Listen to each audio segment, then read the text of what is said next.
এই সমাজের বেশিরভাগ মানুষ চুরি, ডাকাতি, 2 নম্বরই, ছেঁচড়ামি, দুর্নীতি এগুলোর আশ্রয় নিয়ে আঙ্গুল ফেলে কলা গাছ হয়।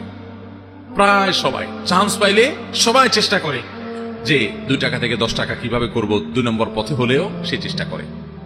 আপনি ব্যতিক্রম হওয়ার চেষ্টা করেন যে না, আমি এটা করব না। আমি হালাল উপার্জন করে যদি অনেক টাকা পয়সা হয় আলহামদুলিল্লাহ, দান দক্ষিণা করতে পারবো।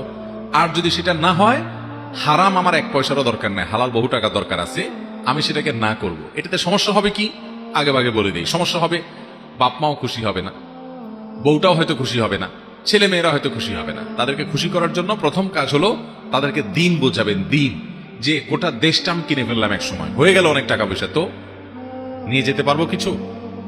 নিয়ে যাওয়ার সুযোগ আছে কোনো? কাফনের যে কাপড়, এই কাফনের কাপড়ে কোনো পকেট আছে? তার মানে কিছু নিয়ে যাওয়ারও সুযোগ নাই। কার জন্য করব?